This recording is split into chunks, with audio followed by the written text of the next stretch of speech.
Good evening and welcome to the University of South Carolina's 2025 Constitution Day.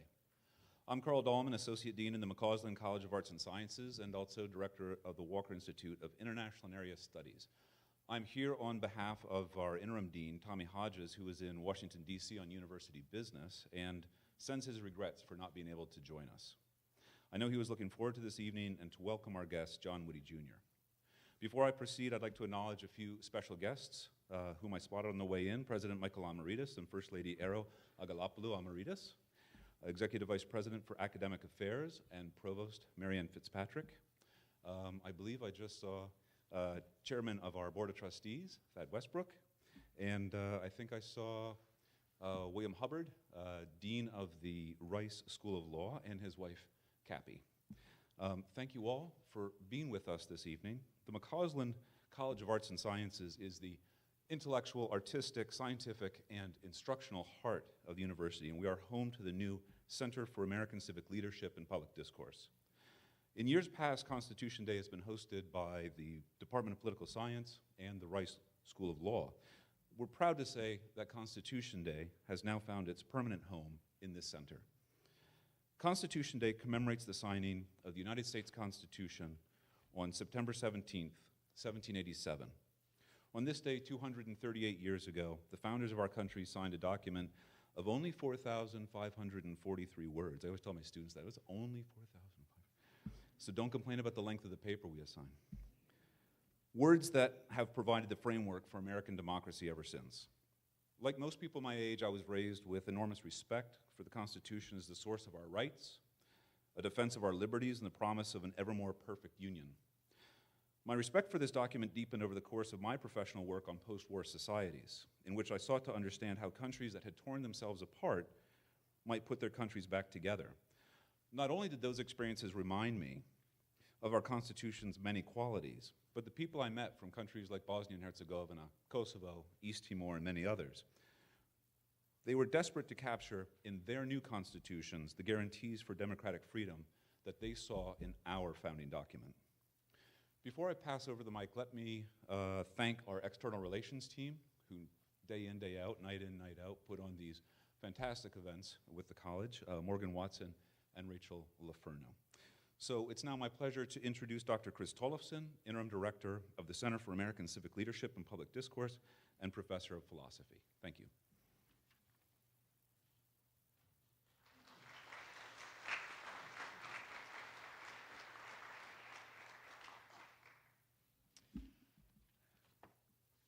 Friends, thank you so much for joining us this evening, for joining the South Carolina Center for American Civic Leadership and Public Discourse.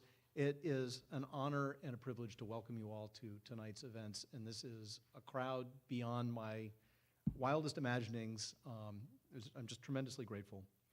The Center for American Civic Leadership and Public Discourse aspires to expand fluency in the core ideals and values that have shaped American history, exploring themes such as ordered liberty, democratic self-governance, rule of law, justice, and unalienable rights.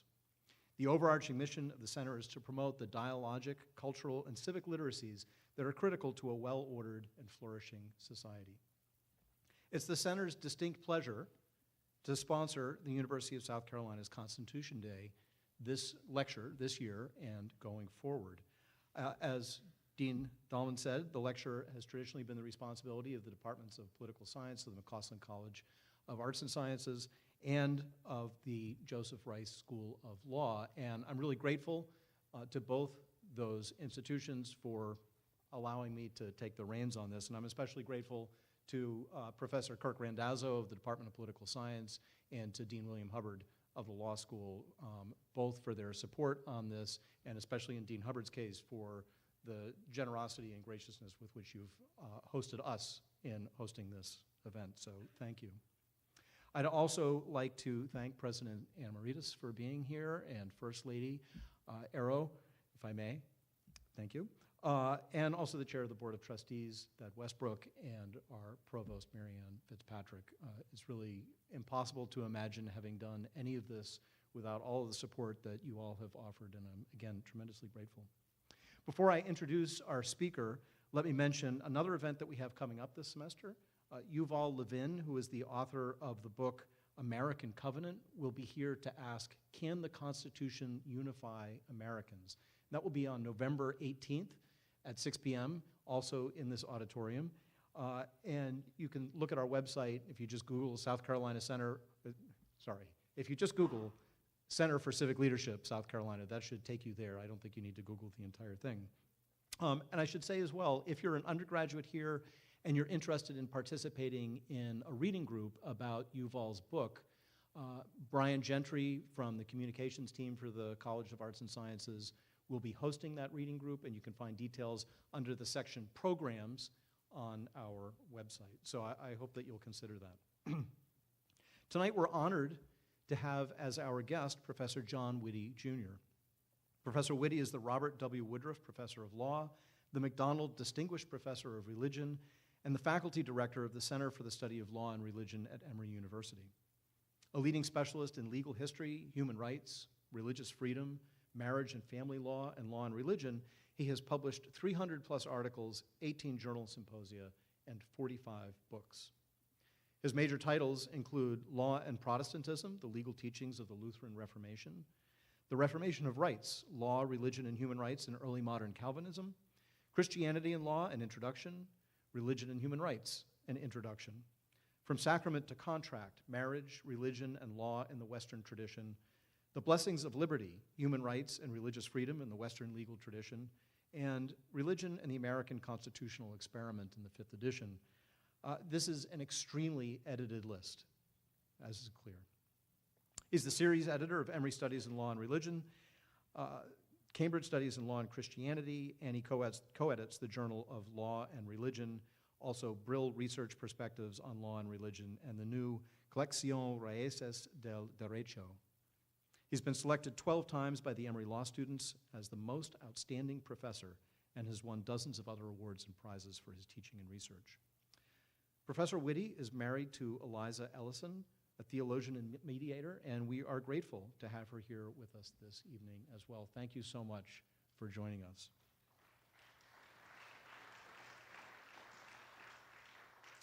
Professor Witte's lecture today is titled Back to the Sources, What's Clear and Not So Clear About the Original Intent of the First Amendment. Please welcome Professor John Witte, Jr.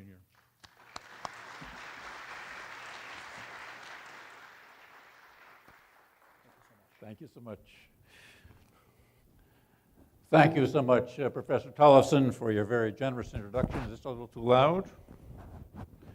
Thank you, Mr. President and First Lady. Thank you, Mr. Provost and Dean and Chairman of the Board.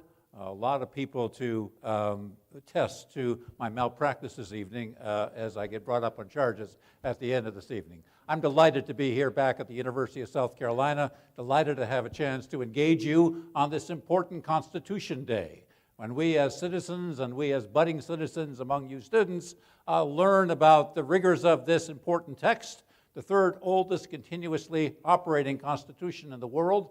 San Marino counts number 1 in 1600. Massachusetts in 1780 is the second oldest living and continuous constitution, but the United States Constitution the third, and in many ways by far the most influential around the world. Celebrating it, coming to its understanding, looking at it, especially at times, seismic times like in our day, when some of its provisions are embattled and when some of its institutions are challenged, is a very important part of the exercise of education, both as students and as citizens. And I'm delighted to have a chance to engage a few questions with you today. I come to our topic as a legal historian, and I'm interested, as you heard, in, among other things, religious freedom. And I want to spend a little bit of time with you on the original meaning, the original understanding of the First Amendment religion clauses.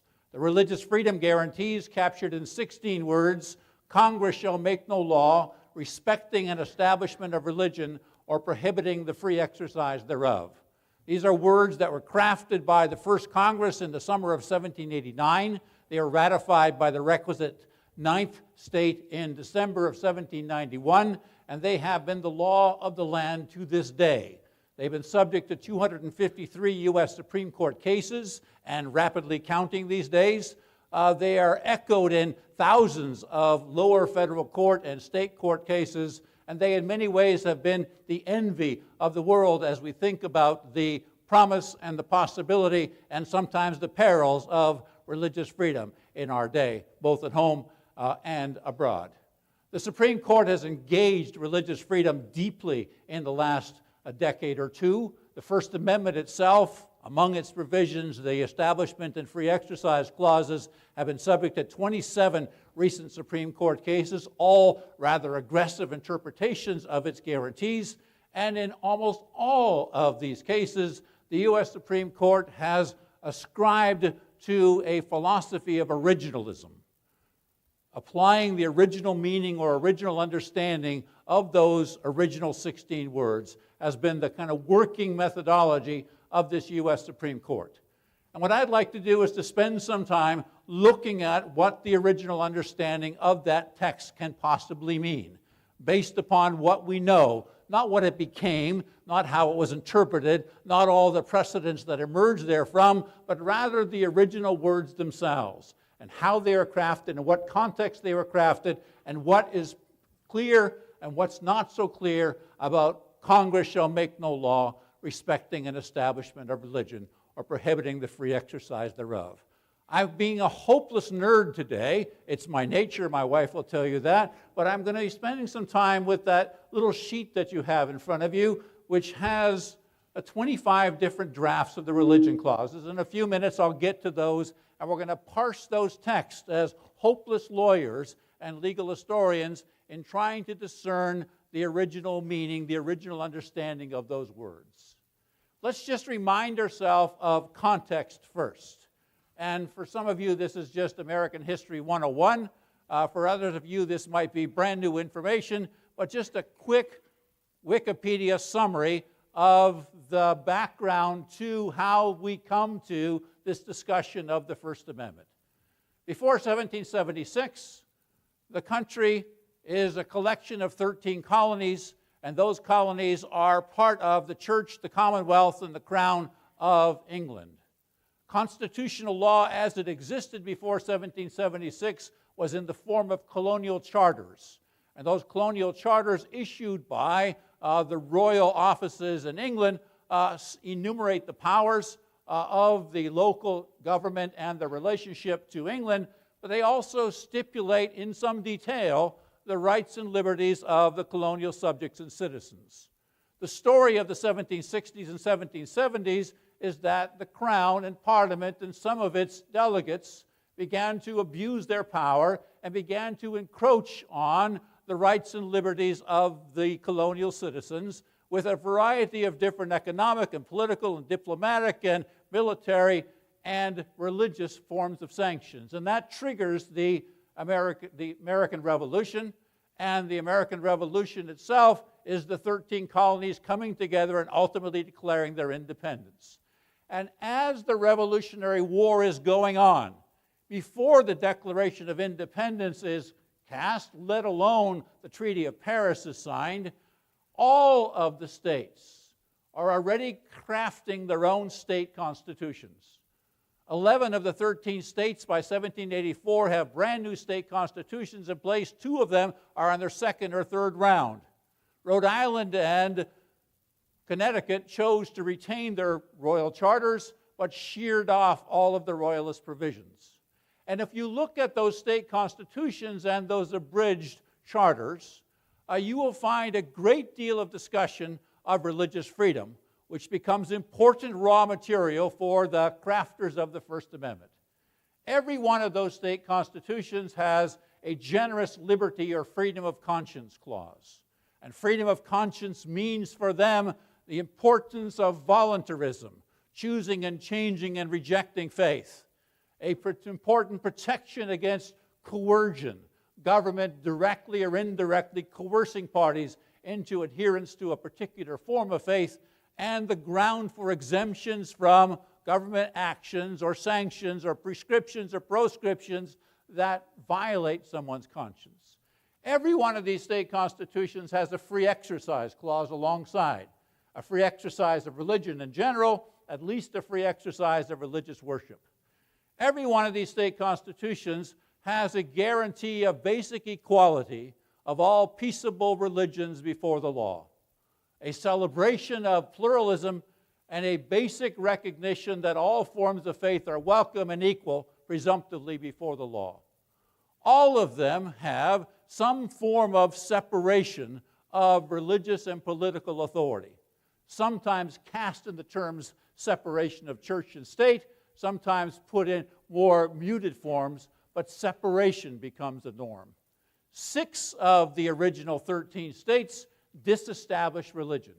7 of the original states in 1776 still have a state establishment of religion, whether Anglicanism in the South or a version of Calvinism or Reformed faith in the North. And by established religion, we mean the idea that the state takes one form of faith and prefers and supports it, fixes and defines it, establishes it by law, gives it special favor, collects tithes for its support, gives it property for its worship centers, favors it in the school and charity and other distributions that the state makes, uses its religious officials for public ceremonies, gives it special sanction in the receipt of religious incorporation status, in the receipt of school charters, and of other things. Favoring that one faith, even while giving equality in all other matters to the other faiths. Establishment and equality, you hear, are in direct tension. That's state constitutional law, and it's an important part of the American constitutional experiment. It's the raw material on which the First Amendment is going to build, and the provisions, the principles of religious freedom of those states are going to be in the minds of and in the debates of the House and the Senate in 1789 when they're formulating the First Amendment. We have a provisional national government called the Continental Congress.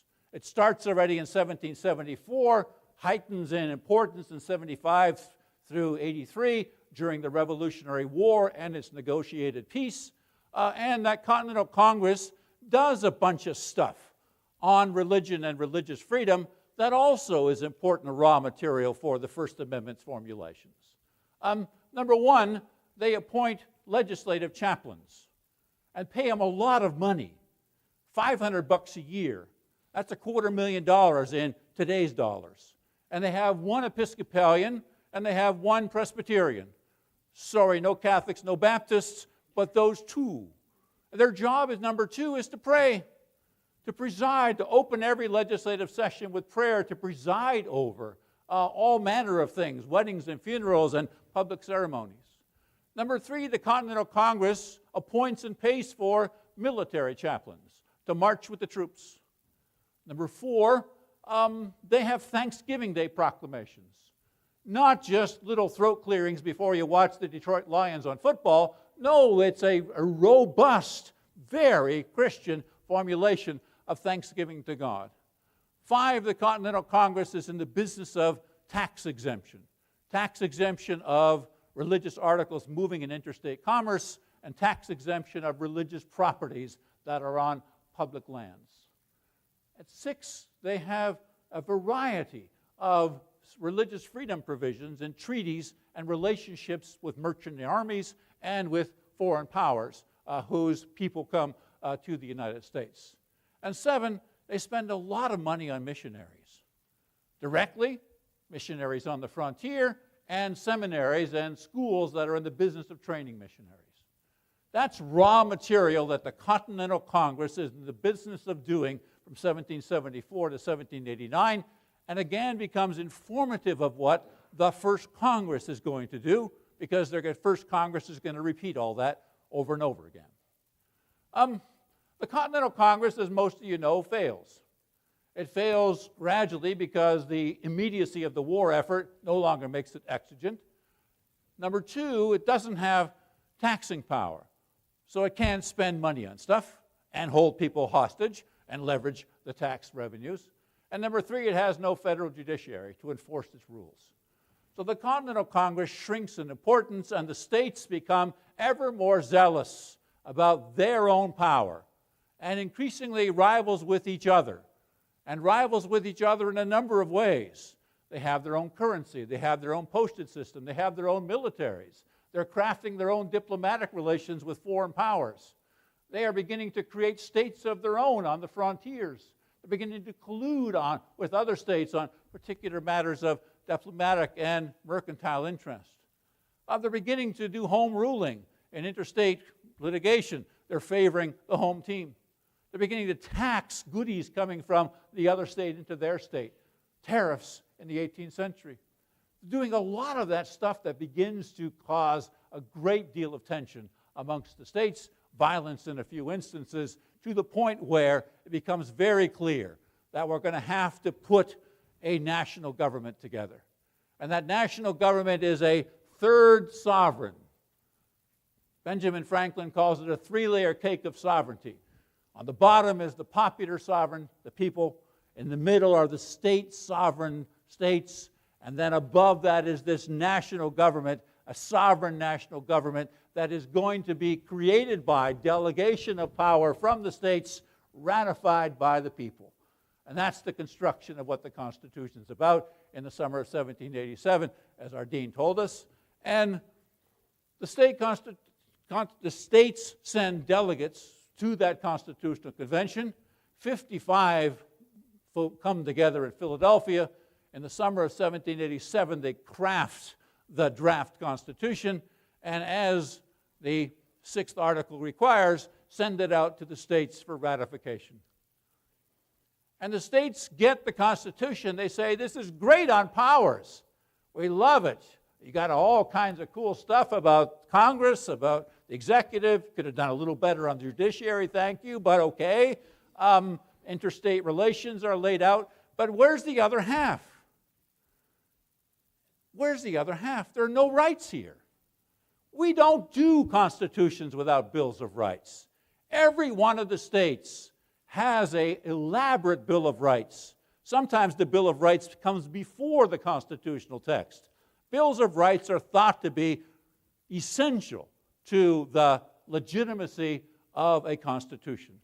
And the states, through a lot of wrangling, ultimately agree we will ratify the U.S. constitutional text, but only on condition that you, in the first session of Congress, craft what eventually becomes called a Bill of Rights.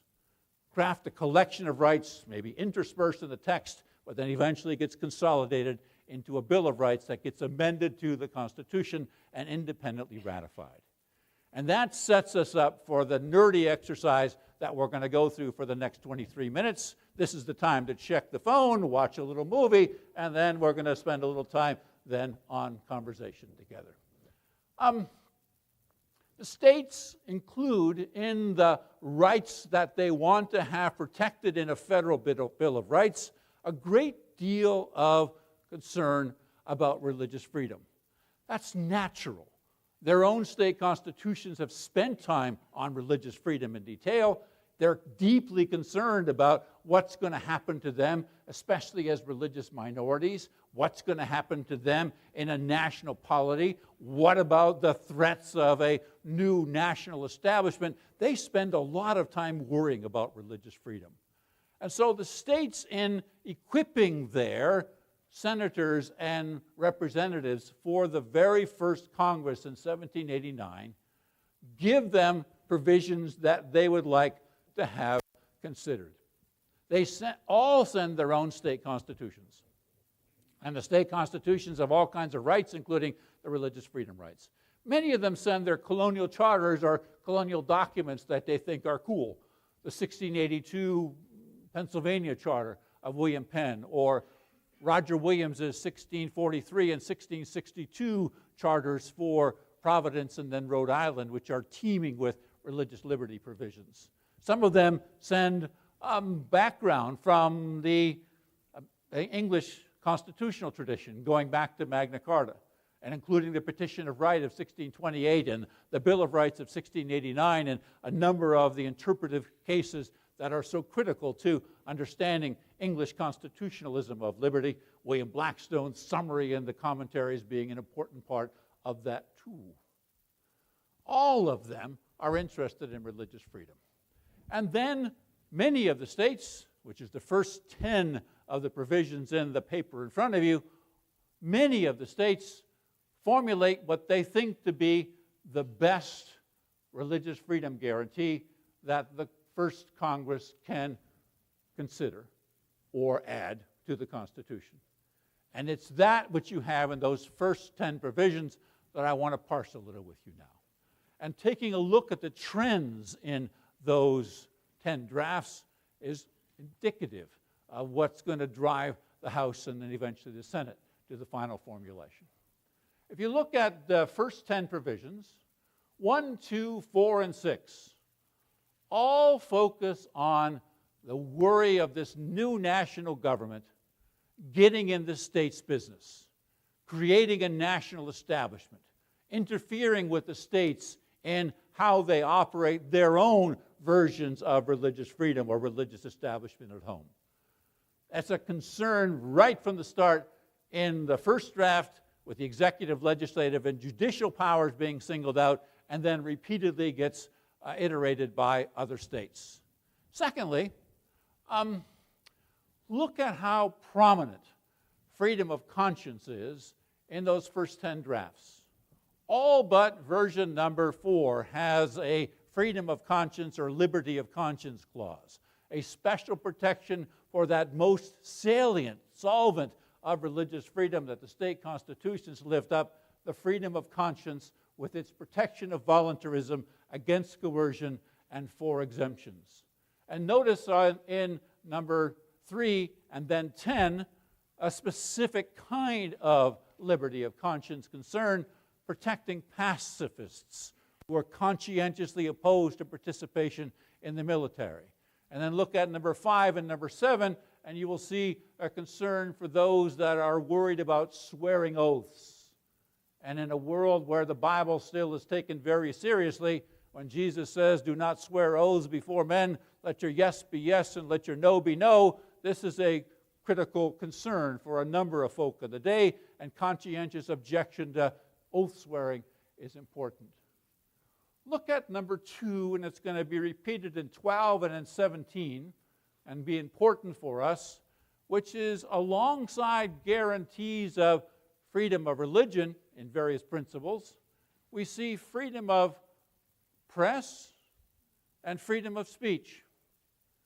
And religious freedom, free exercise of religion in particular, has alongside it freedom of speech and freedom of press. And we're going to see down the road as we start to nerdly parse these texts, religious speech and religious press are protected, leaving more open the question, what does free exercise of religion actually mean? Look at number 8. Number 8. Echoed in number 10 with an added conscientious objection for pacifist clause. This is a version that comes out of Virginia. And James Madison's fingerprints are all over this. It's informed in part by the debates about the Virginia Bill of Rights, and also Madison's own Memorial and Remonstrance of 1785. It's a really interesting and important provision laying out several different things that are going to be part of the House discussions as we know them. Number 1, look at how religion is defined. Religion is the duty that we owe to our Creator and the manner in which it is to be discharged. This is not just religion in the air. This is religion tied to a Creator. And in a world where we are already talking about deism and the clockwork universe and a great legislator in the sky and the supreme being, they specify Creator, a kind of biblical formulation of the Godhead to which religion is tied. Rather important. Number 2, recognize that religion is not just in the air.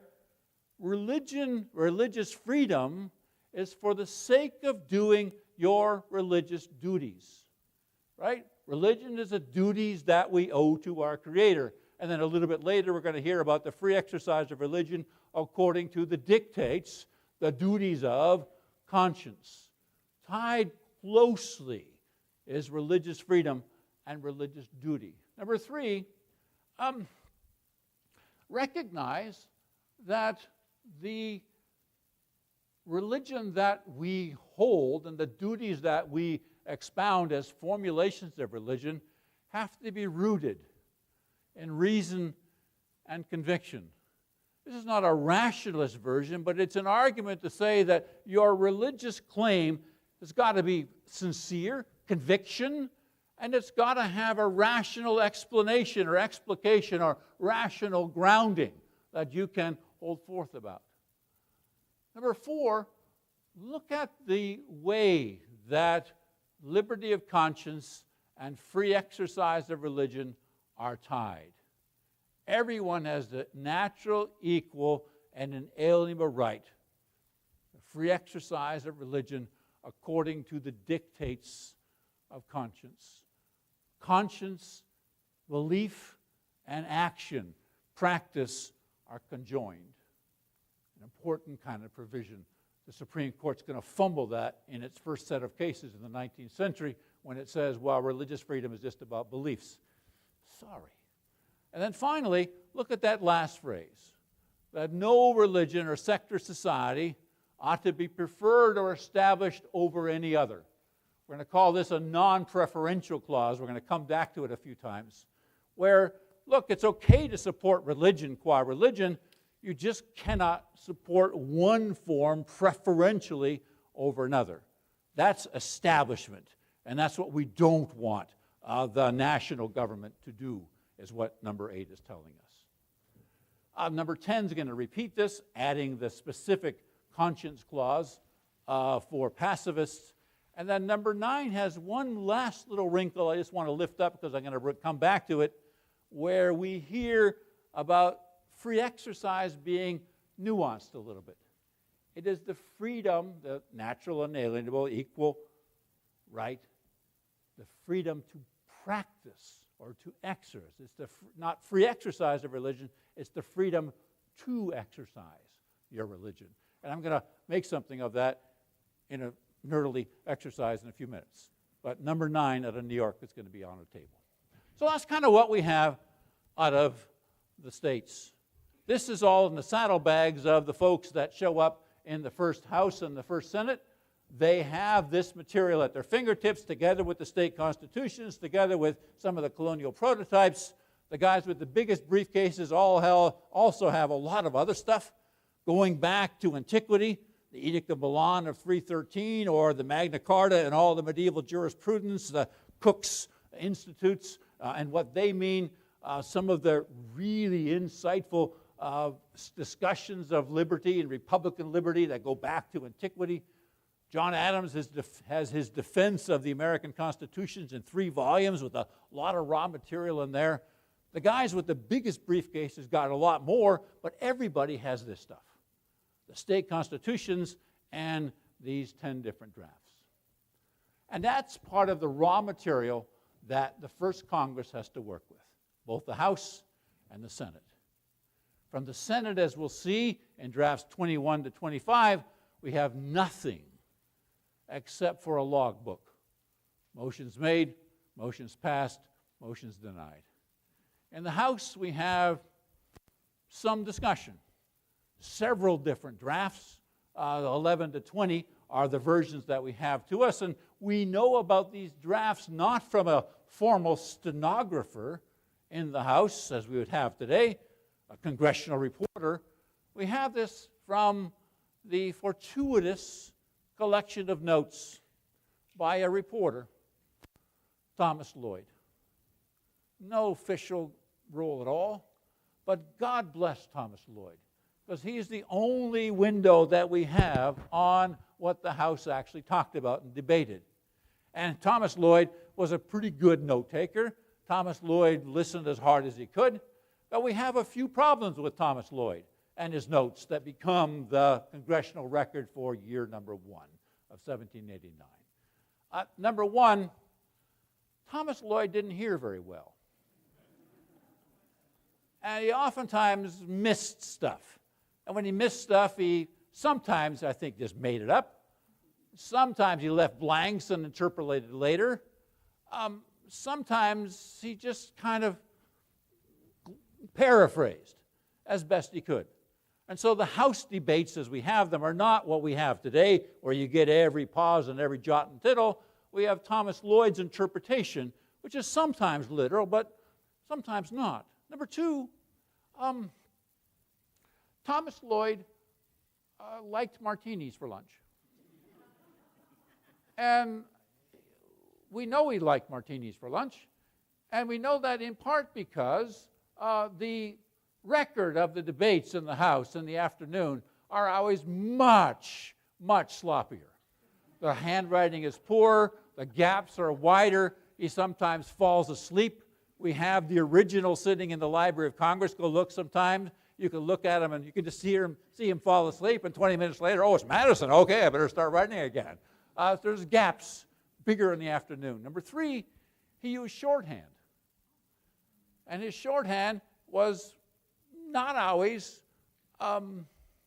consistent. And he especially got wrong indefinite and definite articles, and the in particular. And an establishment or the establishment of religion makes a big difference. And he flubs that 3 times in the notes that we have from the House debates. And once he puts it a/the, which he doesn't hear it. So we got to be careful about these drafts that we have in 11 to 20. They're not descriptions. They're not transcripts exactly. They're descriptions. And we have to be a little bit careful about how much we ascribe to these texts. But take a look at what we have here in number 11 through 20 from the House. What we get, this is a part of a discussion of bills of rights altogether, with all the other amendments being discussed too, and intermittently the House would come back to the discussion of religious freedom. And the first time they do, we see in drafts number 11, number 12, we see James Madison, the most skillful constitutional navigator, try to harvest from all these state constitutions and all these 10 drafts what he thought was an appropriate via media, an attempt to kind of find a middle way to grab each of the constituents who are there and to craft a religion clause that they would like. And you see what he does, right? The civil rights of none shall be abridged because of their religious conviction. That's language straight out of the Northwest Ordinance and straight out of the Quebec Act. A provision that Madison had his fingers on, at least with respect to the Quebec Act. Number two, there should be no national establishment. That's what all the guys are worried about. 1, 2, 4, and 6 are all about national establishment, and so there should be no national establishment. And then if we look at number 12, Madison then is very concerned about states depriving people of liberty of conscience. The most organic, right? And so the thought is, no state shall deprive a person of freedom of conscience. Baked into the text is the thought that we have a generic protection of civil rights, and religious discrimination norms are now being protected against. We have a no national establishment, and we have a provision directly targeting the states that says you guys cannot violate freedom of conscience, with an expectation that the federal courts are going to jump in if you do. It's a universal right after all. Every state has it, and this is kind of viewed as a good federal backup to what the states have in place. And it's especially important when a New Yorker sitting in Massachusetts and getting hammered in his freedom of conscience rights, and the thought is, this is a kind of good protector. It's nowhere. Absolutely nowhere. Didn't even garner a whole lot of debate in the surviving Thomas Lloyd notes, and these were in the morning, so he wasn't sleeping. This doesn't go anywhere. 5 weeks later, we're back. In the interim, there has been a committee assigned that Madison participates in with 10 others, and that committee of 11 now comes up with drafts 13, 14, and 15. So now if you look at this, the formulation is now the Establishment Clause is in the passive voice.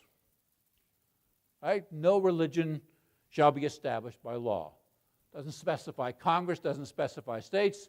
We just have no establishments, which is a threat to the 7 states that still have an establishment, but it's a passive voice, and so whether it applies to them is left a little bit woolly. nor shall the equal rights of conscience be infringed. Number 14 gives us a pacifism clause. And then number 15 is again, no state shall deprive any person of liberty of conscience. Those three provisions get nowhere. A lot of rancorous debate from what has survived to the House debates, and the only thing they can agree on is number 16, which is exactly the same as number 6, and is the big federalism provision that's now going to govern the First Amendment hereafter. Congress shall make no law touching religion. This is very much a provision that says you guys got no jurisdiction over religion. Religion is for the private sanctuary, for the private prayer closet, for the individual states and what they might do, but not for Congress. Congress shall make no law touching religion, full stop. And then we see in number 17 the protection of equal rights of conscience against states.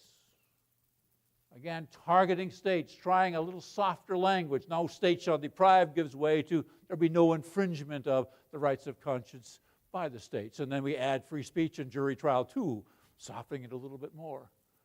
Gets nowhere. Gets nowhere in the debates. A lot of rancorous debates by states' rights proponents in the surviving House debates.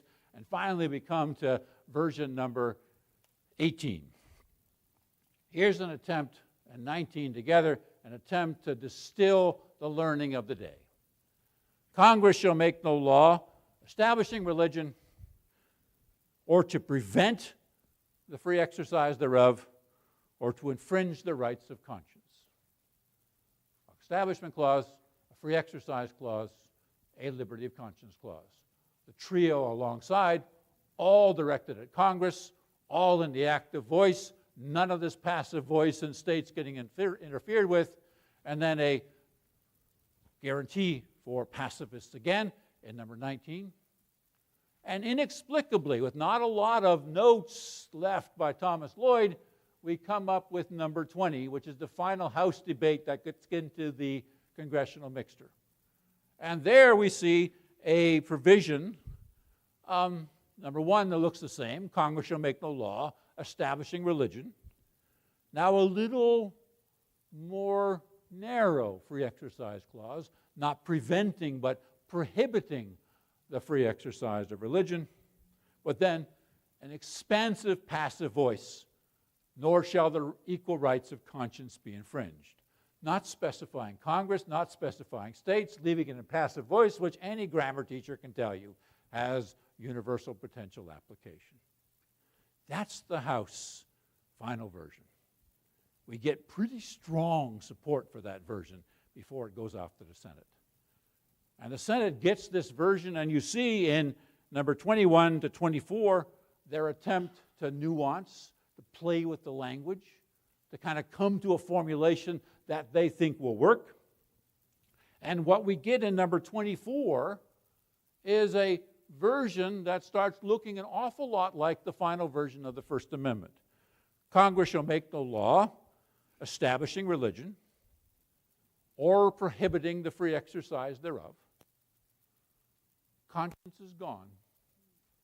Nuancing religion to be about religious sects or society, about religious articles of faith, gives way to just generic religion. Conscience is gone. That version, number 24, then comes alongside number 25 that the Senate also passes and also throws into the mixer, and that's a much more focused. Congress shall make no law establishing articles of faith, like the 39 articles of the Anglican faith that Parliament had prescribed for the nation and for the colonies, or the Westminster Confession that Scotland had insisted upon. No articles of faith, thank you. Or a mode of worship, like the Book of Common Prayer, or prohibiting the free exercise of religion.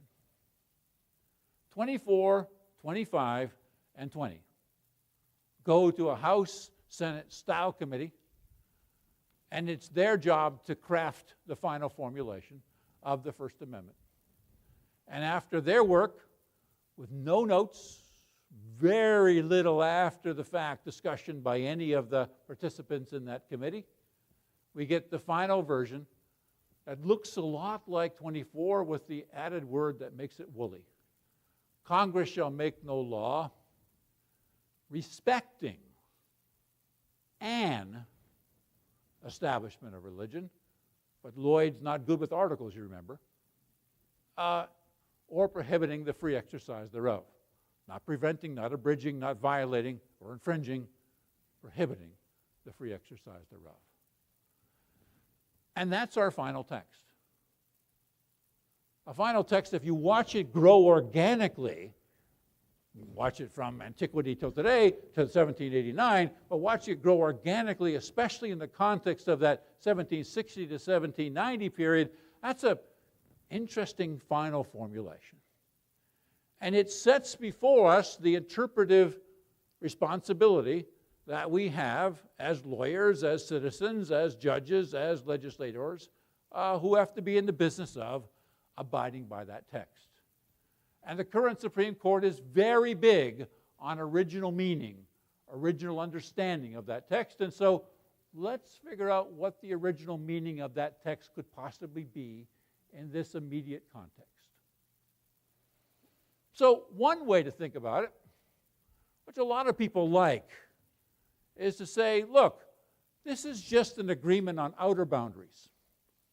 Congress shall make no law establishing or prescribing religion, and Congress shall make no law proscribing or prohibiting the exercise of religion. Now, no prescription, no proscription.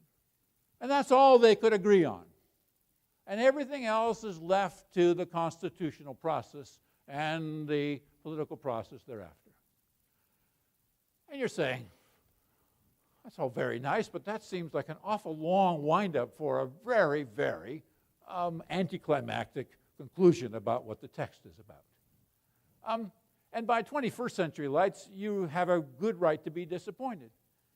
But in the 18th century, it's important to realize that's an important achievement. Because, look, the notion that the national government may not be in the business of establishing a religion is defying a 1,500-year tradition in the West. Going back to 380, when the Roman emperor established Trinitarian Christianity as the Orthodox faith, prohibiting or at best marginally tolerating all other forms of faith.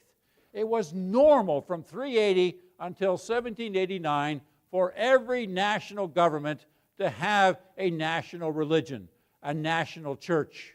It was thought one faith, one territory. And if we have a few other people around, so be it, marginal toleration at best.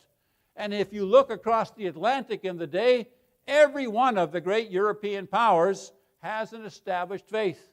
It's Anglicanism in England, it's Presbyterianism in Scotland, it's Lutheranism in Scandinavia and the northern part of the empire, it's Catholicism in the southern part of the empire, in Spain and France, in Italy and Poland and Hungary.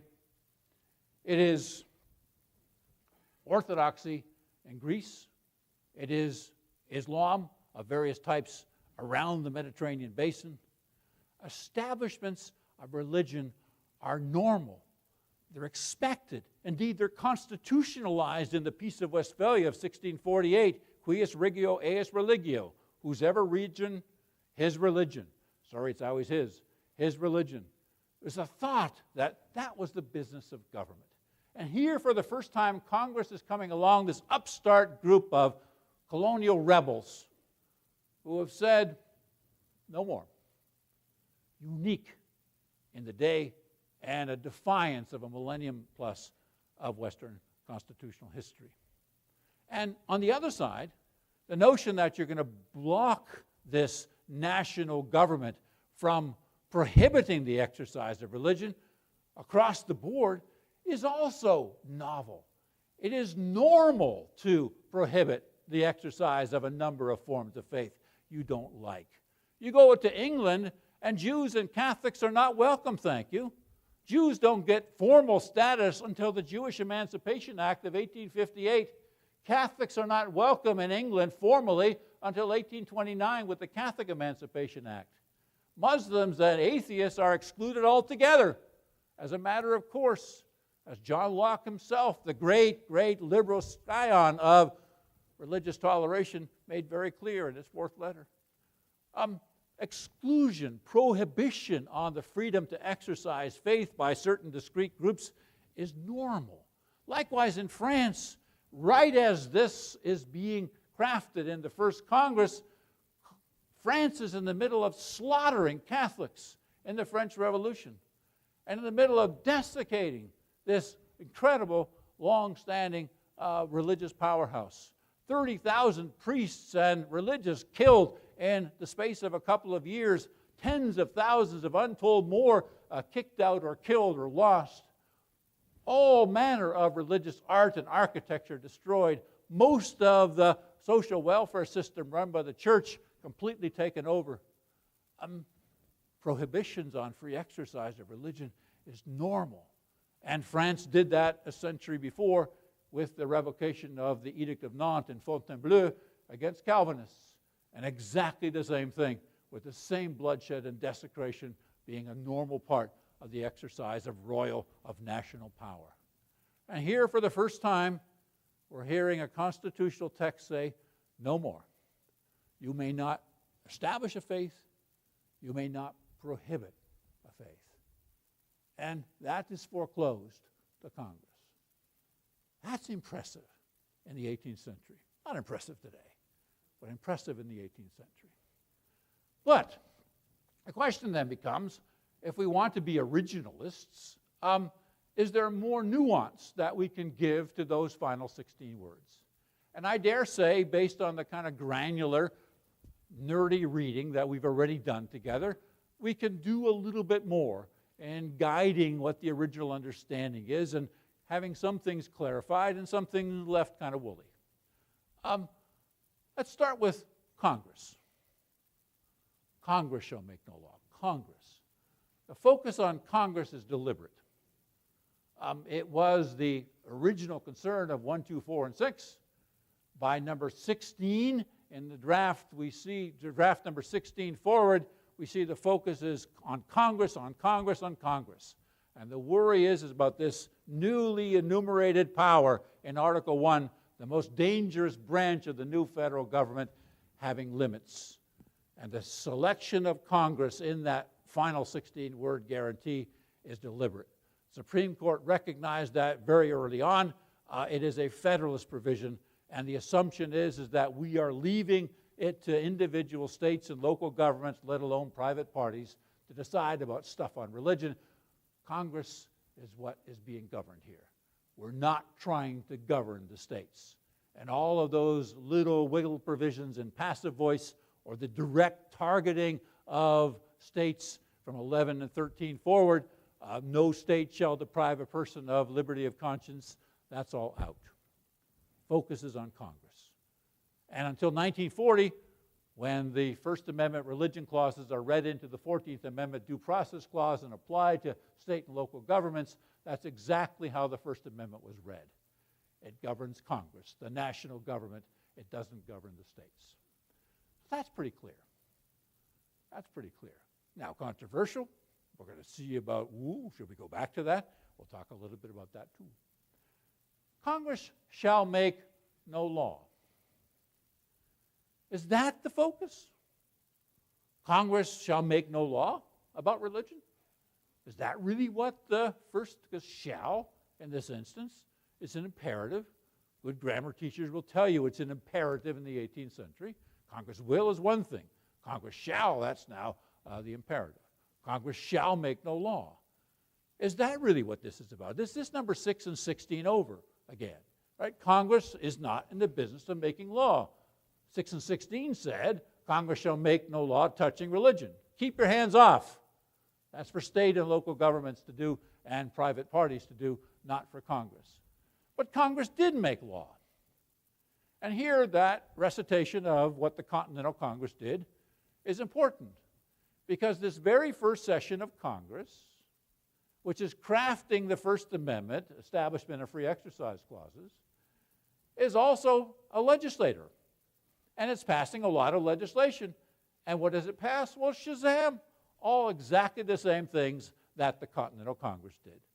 Just as they are crafting and debating these religion clauses, they appoint 2 more legislative chaplains. They have military chaplains. They appropriate money to field missionaries on the frontier. They again give tax exemption to religious goodies, property, and articles. They craft ambassadorial relationships with the Vatican. They have further religious freedom guarantees in both international treaties, but also in new frontier proto-ordinances like the Northwest Ordinances of 1789, 87, and then 89 repeated. They have prayer. They have Thanksgiving Day proclamations. They have God scattered throughout their debates. They're doing religion all the time. They're crafting laws about religion all the time. Congress shall make no law cannot be read as a libertarian prohibition against no laws on religion. They can make laws, but now they're governed by the next parts, the Establishment and the Free Exercise Clause. So what do those limits impose on the laws that can be made? Congress shall make no law respecting an establishment of religion. What in the world does that mean? Your grammar teacher, if he or she saw that, that would be struck and you would have to get a little more particular. That respecting language sneaks into the final draft between number 25 and 26. It comes out of that House-Senate committee that is trying to massage these clauses and put these drafts together in something that will be ratified. And they put this funny word, respecting. And not one of the House, Senate, Style Committee members who give us that language tell us what it means. And we've nerdily looked at every little parchment. There's nothing to tell us what they were doing with this respecting language. So what do? We go to the dictionary. And we look at Stroud's dictionary of 1789, Shazam. And if we look at that, it has 3 definitions. Regarding, giving respect to, or moving in the direction of, nodding toward. Respecting can mean any of those 3 things. And if we talk about Congress shall make no law respecting an establishment, there are 3 ways to read it if you follow the dictionary. One is, Congress shall make no law respecting a state establishment of religion. It would be better if it said the establishment of religion, but a state establishment of religion, right? Because 7 of these states have establishments of religion still. And this respecting business is saying we're not making any laws about your state establishments. And in point of fact, in Virginia, Jefferson's act for the establishment of religious freedom has just been passed in 1786. It's a tongue-in-cheek provision, but it's establishing religious freedom. We don't want the Congress messing with that either. The former religious establishments or this new establishment of religious freedom. So one way to read the respecting clause is to say, Congress again can't touch what the states are doing. It's there in the decision about focusing on Congress, and it's now echoed in a kind of Super 10th Amendment version in this read of respecting. Second way to read it, Congress shall make no law that reflects, gives evidence of the continued practice of establishments of religion. And there, the thought is, the thing that we don't want Congress to do is to do what England did. When England's in the business of establishing the Anglican faith, the poster boy of establishment that we want to avoid, what are we trying to avoid? We're trying to avoid Parliament passing the Book of Common Prayer in 1559 and 1662, Parliament dictating in 1576 the 39 Articles of the Faith, Parliament dictating the authorized version, the King James Version of the Bible to be used in your worship service, Parliament having bishops in the House of Lords and making policy for us. Look, we don't want laws that reflect that. We can make laws on religion as we do. Our generic legislative chaplains, our tax exemptions, our appropriations for all kinds of missionaries, that doesn't reflect what establishments are. But look at laws when laws do that, reflect those old establishments, especially England, the poster boy of how not to do things, then we've got a problem. And here, that non-preferential language at the end of version number 8 is back, right? You can make laws about religion as long as you don't prefer one religion over another, prefer one religious sect or society or mode or article of faith over another. Religion qua religion's cool, you can support that, but not one version.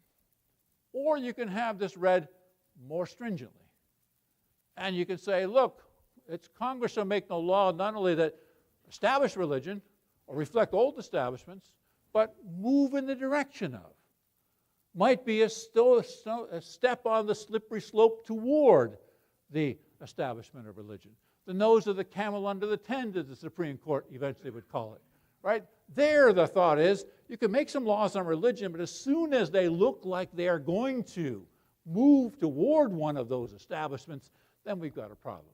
A much more churlish, much more narrow restriction on what Congress can do.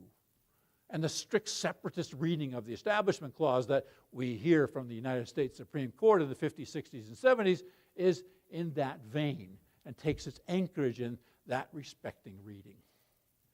What's an establishment of religion is the perennial question. At minimum, it means fixing, defining, settling by law something, right? The Constitution's filled with language of establishment. We establish lower courts. We establish post offices. We establish rules of immigration. We establish a lot of things in the constitutional text, and Article 1 specifies that 9 different times. So establishment is a normal term, and it's about fixing, defining, creating by law something. And no establishment of religion means at minimum that, right? You can't have Congress creating a religious community, a religious faith, a set of creeds, a code, a conduct, a confession, a catechism, as was normal across the way. You can't do that. What short of that is permissible is not described. Can you support religion generally? Can you support it generically? Can you give it non-preferentially across the board? We have nothing in the House debates or in the Senate debates to give us any definition of that. Every time the Senate tried to get specific, it's about articles of faith or modes of worship or denomination over another. The moment they got specific about what we're trying not to establish, the consensus was gone. And so we're left instead with this generic prohibition on establishment of religion, and what's kicked down the road is what is establishment beyond simply fixing, defining, settling by law, like Parliament did with the Anglican Church. Or prohibiting the free exercise thereof. The first Establishment Clause has got some interpretive room, and that interpretive room has followed Supreme Court lines of cases. The Free Exercise Clause is even harder. Yeah, the Free Exercise Clause has got some problems. Number one, why so narrow? Congress may not just prohibit the free exercise. Doesn't mean it can infringe it, abridge it, violate it. Can it intrude upon it, as various earlier drafts had indicated? This is just an indication that Congress can't prohibit the free exercise of religion, but my goodness, we lawyers know in the room there's a lot of ways short of prohibition you can make the exercise of religion very difficult, if not impossible. That's normal, and here we have this very narrow selection of prohibition rather than prevention, infringement, violation, or abridgment. Number two, what's in the Free Exercise Clause that's not already in the Free Speech, Free Press, and Free Assembly Clauses? We saw already in number 2, it's going to repeat it in 12 and 17, free exercise is being discussed alongside freedom of press and then freedom of speech. And eventually freedom of assembly is going to come alongside too. And we know from the debates about free speech, free press, and free assembly that religion counts there too. Free religious speech, free religious press, free religious assembly is guaranteed by those other provisions in the First Amendment. So what is it that the Free Exercise Clause guarantees that's not already guaranteed by one of the three other provisions, the cousins sitting in the First Amendment? These drafters were not in the business of creating just fluff, redundant texts. And so what does free exercise mean? It means worship in a number of the states, but what beyond that? Number three, where in the world is our freedom of conscience clause? That kind of anchor solvent for a religious freedom regime in place in the drafts, 21 of the 25 drafts that we have before, nicely set alongside establishment and free exercise in the last drafts coming out of the House, part of the initial conversation in the Senate, and then inexplicably dropped. Freedom of conscience is not in the Constitution. It is not in the First Amendment. And it's dropped without real explanation. And the question is why? How do we explain that? Because freedom of conscience is going to be one of the easy texts that the Supreme Court is going to use over and over again to talk about what religious freedom means. But if you're being originalist, you don't have a textual predicate for that kind of constitutional claim or jurisprudence. So what do we do with this? So one way to read it is to say, freedom of conscience is kind of assumed in the Free Exercise Clause. If free exercise is guaranteed, then a fortiori freedom of conscience is guaranteed too. It swallows it up. If exercise is protected, conscience surely is too. That's one way of reading it. It's how some Supreme Court justices are going to read it. But that's not an easy textual argument to make. Because the earlier drafts had free exercise and free conscience side by side. Every one of the states has conscience and exercise side by side. The number 8, our famous number 8, ties this in a way many states do. It's free exercise according to the dictates of conscience. Reading freedom of conscience into a free exercise of religion provision is textually just not possible in the 18th century. Another possibility, which our natural rights friends press, is that, well, look, freedom of conscience is a natural right. God gives us the right in our human nature or in nature or by natural law or by natural right. God gives us the right to choose and to change our faith. This is something that's in our very being as rational human beings. And it's already guaranteed by our human nature. It doesn't need to be guaranteed by a positive law, constitutional text, because it's already guaranteed naturally. Maybe. And the argument is, well, look, natural rights don't have to be guaranteed by constitutional text because natural rights are self-fulfilling. But surely, that's not right. There's natural rights to life too. It's a natural right to life that's inalienable, can't be given away, can't be taken away, but we spend an awful lot of time talking about the right to life and how it's protected. There are natural rights to liberty. We spend a lot of time talking about the conditions under which those natural rights can be taken away.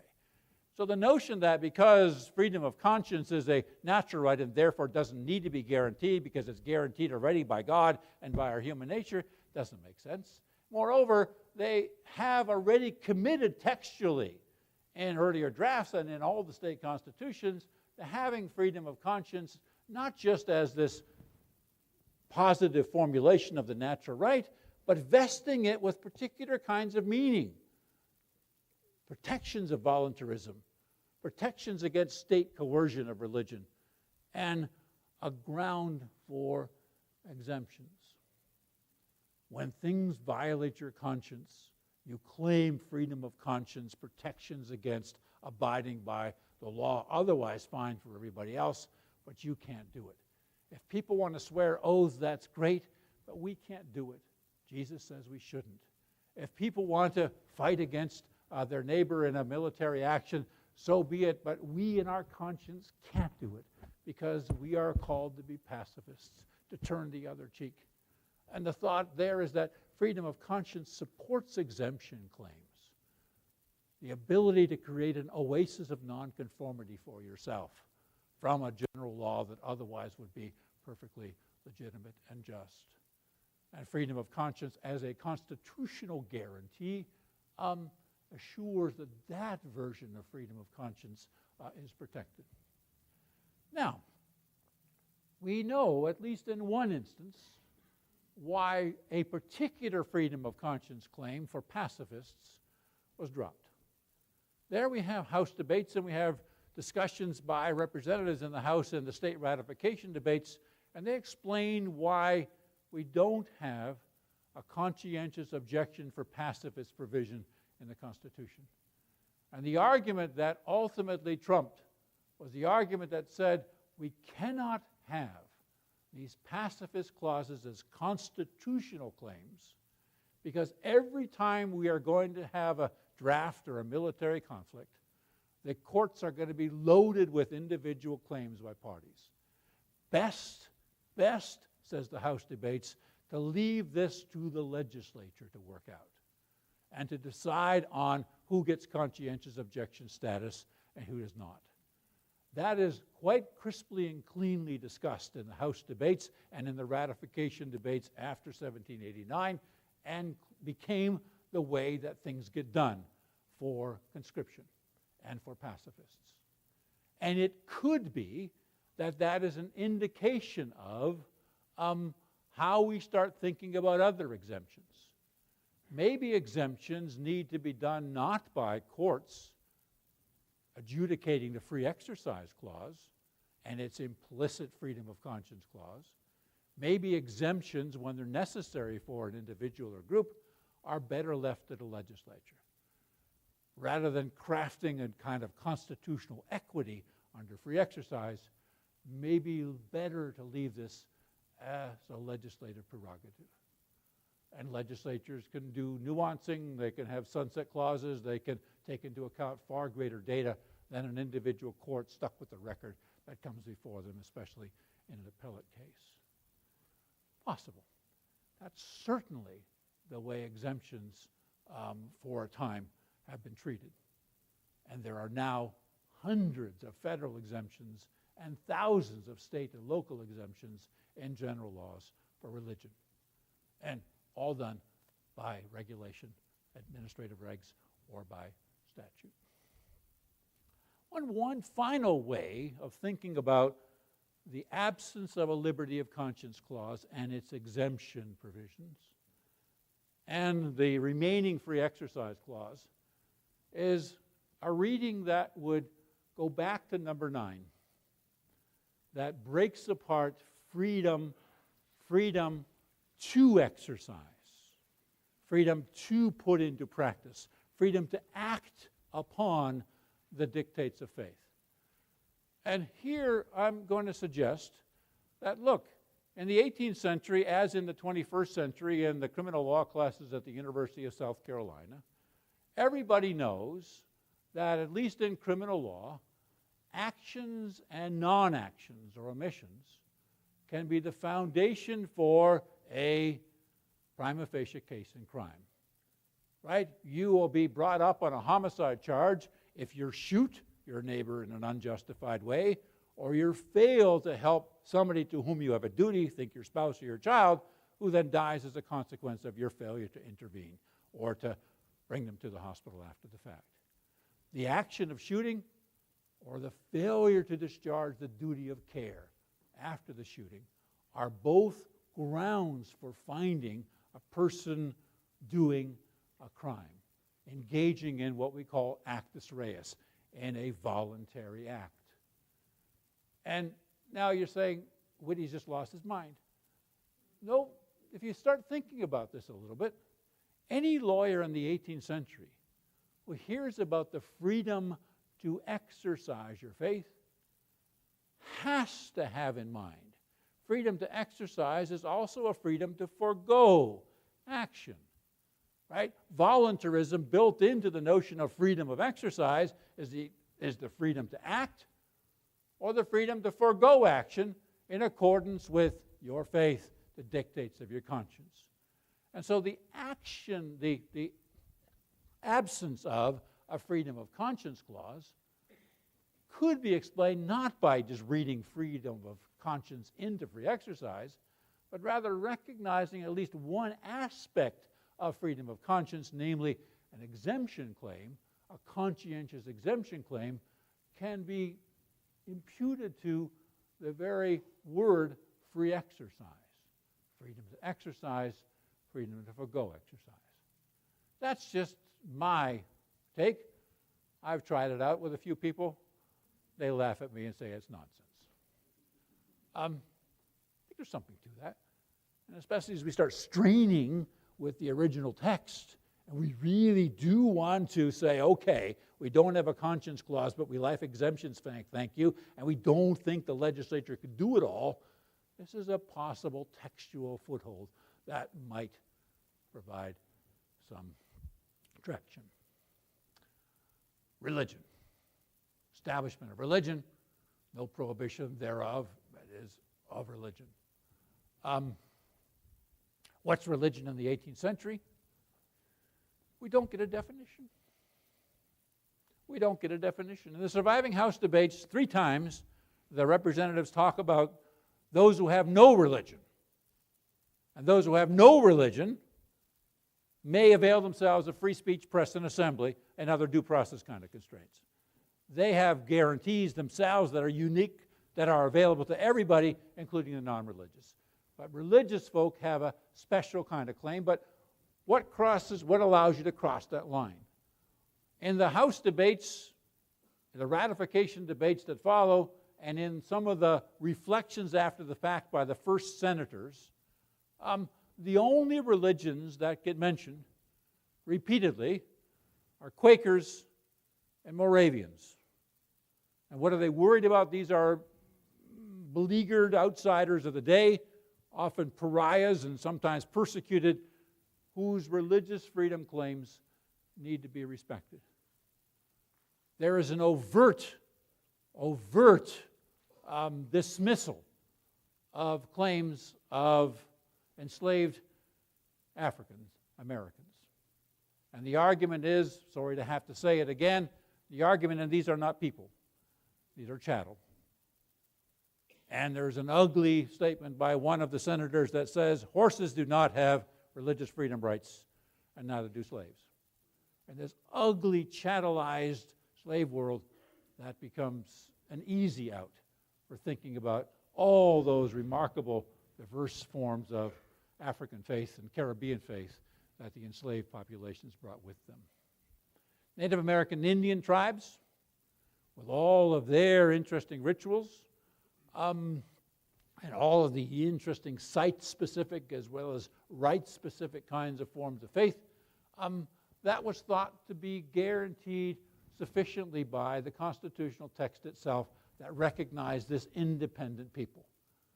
And they don't get Bill of Rights rights, because that's to be worked out by treaty with them. Those separate civilizations, that's a foreign people. We don't have to worry about their rights either. What about Jews? What about Muslims? What about free thinkers? We give individual folks, not in official capacities, being capacious in wanting to include them. Thomas Jefferson and John Adams are particularly generous. Thomas Jefferson says famously, but he's not part of the first Congress, but his words get repeated. He says famously, it makes no difference to me whether my neighbor believes in one God, no God, or 20 gods, so long as it doesn't pick my pocket or break my leg. And that kind of cynical but nonetheless suggestive view is a view that some of the first Congress folk held. But none of this gets put into the record. We don't get a definition of religion. We have a recognition that there's a division between religion and non-religion for both establishment and free exercise purposes, but nothing more. And to this day, the United States Supreme Court has not given us a definition of religion. And we always flounder, every generation flounders with those at the edge. Who's in and who's out. And being on the edge is a difficult position to be in a federalist jurisdiction where you have 50 individual states who are making decisions about you. We don't have a definition yet. Concluding anecdote and then questions, which is much more fun. Two anecdotes and then questions. Madam takes the first question. In 2008, I was privileged to give an address to the U.S. Court of Appeals for the Fifth Circuit, and all the judges were there, and it was great. I felt rather important. My wife was not impressed. I had to vacuum twice as a consequence, but I thought that was kind of fun. And it turned out to be the circuit where Justice Scalia has his roost, and he's the natural liaison with the U.S. Supreme Court. And Justice Scalia happened to be at this Fifth Circuit conference. And I sit down to dinner, and who's sitting beside me? Justice Scalia, the high priest of originalism, and a very smart man. And it was a boring, long, boring dinner. And we had some wine, and Justice Scalia likes wine. After a couple of rounds, he started asking me what I was working on. And I happened to be working on a new edition of my book, all this stuff, and I started talking to him about this original understanding of the First Amendment stuff. And he got interested. He started asking questions, very smart questions. And as the conversation went on and on and on, he was looking at me. He says, "Really? Really? I can't believe it. My goodness, really?" And finally, at the end of my oration, he says, "You have cast reasonable doubt in my mind. I'm going to have to go back and read the sources." Second anecdote, 2012, I was visiting Puba or something in the Library of Congress. And one of my jobs at the library for the semester I was there was to address the new class of senators and representatives who had just been elected. And I addressed them, and they wanted me to do a little quick tour of the First Amendment religious freedom provisions. I know something about that, so I gave them a truncated song and dance of what I just gave you. And first question up was a newly elected representative who sprung up and said, "Why don't you just abide by the text of the First Amendment, which says there should be a wall of separation between church and state? That's what the First Amendment is all about. It's about separation of church and state, and all this nonsense you're talking about is just completely fictional." I said, "Sir, I'm sorry, but the Constitution doesn't say that." "Well, of course it says that, right in the First Amendment." And I had my pocket Constitution with me, and I opened it up to the First Amendment, and I put it in front of this enterprising representative, and I said, "Well, here, sir, is what the text says." He scowls, and he looks at the text, pages back and forth. "Well, damn, it should be in there, separation of church and state." Our lovely representative. So, thank you very much. It was fun to talk with you.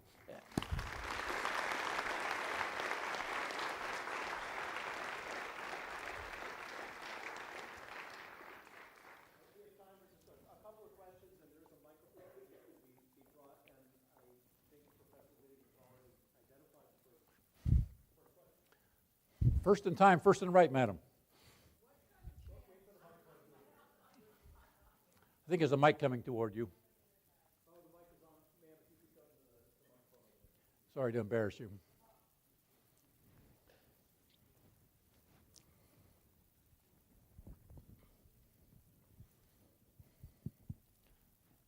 Is it working? Madam, it's fine.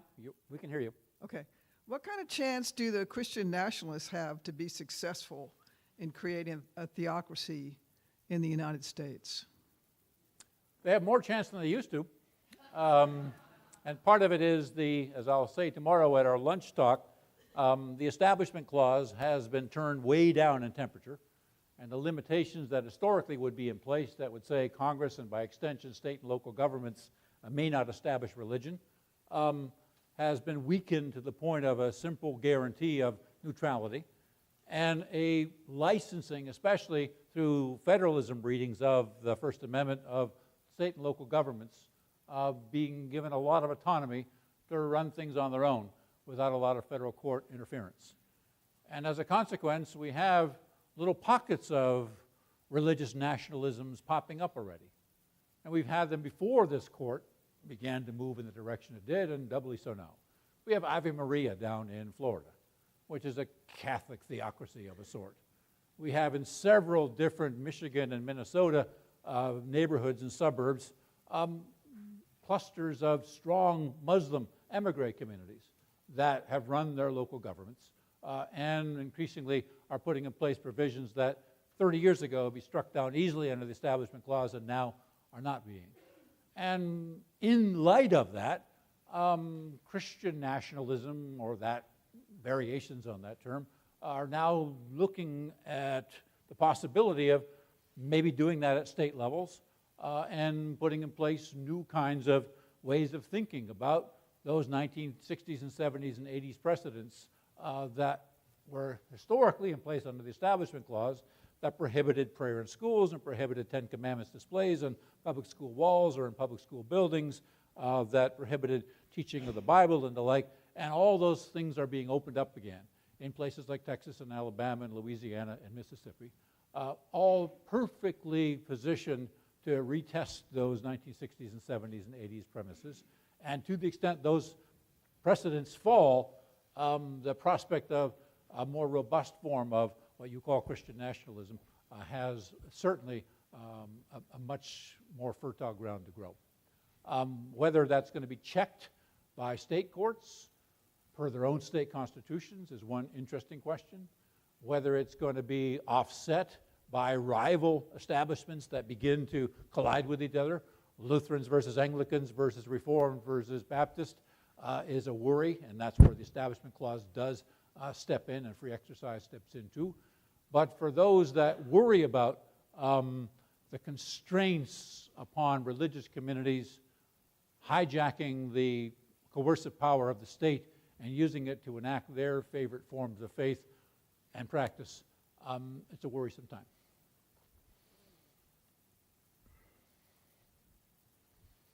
Other questions? That can't have been the last question on this. Yeah, that kind of follows up with the previous question. Yep. And your citation of Cuius religio. Yep. And you hear that I'm a German. You could also say that, yeah, what you cited about the north and the south of Germany is the late 1700s. Yep. If somebody looks back at the whole history since the 30-year-old war, you have just a backlog. Yep. Small states. Sure. And they might have different religions, and that might go in this direction that you had in the Yeah. previous question. Yep. That, a certain amount of federalism cannot work if you have, again, this principle. Yep. Even though communities without a king now establish it. Yep. Yep, that's a worry, and it's a serious one that will inevitably involve judicial scrutiny.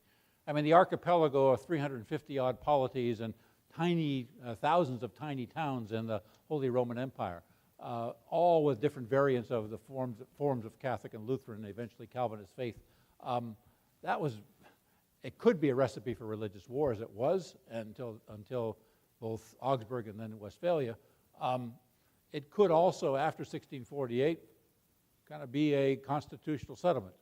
We simply let all of these local little polities obtain, as long as they provide the jus emigrendi, the right to emigrate if you don't like it, and provided they give toleration to the schools and charities and worship centers of dissenting faiths. And having an established faith and generous toleration of multiple other forms of faith is a recipe that has worked. It continues to work in England. It continues to work in Scandinavian countries until rather recently. Some of the Länder have the same kind of system in Germany, as you know. It works under the concordate systems that govern Spain and Poland and some of the other polities in Europe. You can have a system that works that way. I think the worry of Christian nationalism is the second part of this. It's one thing to establish one form or favor one form or prefer one form of faith, but the issue is how generous your toleration is. And if your toleration is thin, or if indeed you're exclusivist, such that the only right that the people have that have dissenting views is to leave, sometimes at gunpoint, that's hardly religious freedom. And it was exactly that kind of local bigotry run amok that had engaged the Supreme Court in the 1920s, 30s, and early 40s to do what eventually becomes an incredibly countertextual reading of the First Amendment, because they recognized, look, local bigotry run amok can turn into gulags and can turn into Holocaust and can turn into the ugly things that we are seeing on the ground in some of our smaller communities, especially against Jewish and Catholic and other emigres. And what the Supreme Court saw in that cacophony of federalism was the need to recognize a universal, one of the four freedoms called religious freedom, and to make that universal freedom something that had to be enforced across the board. And the American version of religious freedom that they imbibed was out of the First Amendment that said, no cuius regio eius religio, no establishment, and generous free exercise for everybody. The court engineered that in the 1940s and 50s, consistently applied it to the 1990s, began to relax rather dramatically from the 1990s to 2010, and now has beefed up the free exercise clause powerfully, especially for Christians and including Christian nationalists, but turned down the temperature of the Establishment Clause. And it's that imbalance of the First Amendment today under interpretation that is giving rise to these speculative questions in part, but also gives rise to the dangers of not religious warfare yet, but certainly religious conflict. We end with one little anecdote, and I think I'm getting summoned and the hook in a minute. We have to recognize how much of a luxury we have in having constitutional litigation about fundamentals, including religious fundamentals. And in the past, and in many parts of the world still today, clashes over religion, religious identity, religious sites, religious practices, religious icons are grounds for vendettas, feuds, civil wars, massive, massive violence. And we have the extraordinary luxury in this country to convert those historical violent wars into constitutional battles and to fight out in court what used to be fought out on the battlefield. And while it's easy to be cynical about what constitutional litigation is, it's easy to get hung up on the particular cases and whether the Supreme Court is underacting or overacting. It's an extraordinary luxury to have a constitutional system that lets us work out our greatest differences. And if we don't continue to train the next generation to take full advantage of that as citizens, as lawyers, as judges, as legislators, if we begin to shred the constitutional text and the constitutional process and simply make it a plaything for whoever happens in power, then we really are in trouble. And I dare say constitutional litigation is where we have, as lawyers, to spend our time. And even in times when we're either embattled, feel that certain kind of things are being given way, or in times when we feel that we're finally winning, don't take anything for granted. And be gracious in victory, and be constitutionally aware that eventually the winners are going to become the losers, and the losers are going to become the winners. And we're crafting rules today that are going to govern our grandchildren. And we've got to be very careful about casting things for the short-term victory, for the politically expedient, for the next headline, at a cost to the liberties of our kids and grandkids. That sounds a little sober, but I'll end with that. Thank you.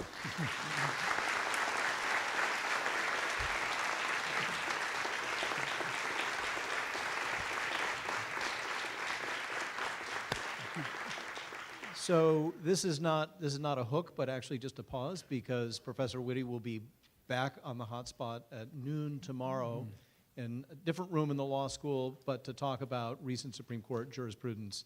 If you're available at that time, please join us. And let's thank our speaker one more time, please. Thank you, boss. Good to see you.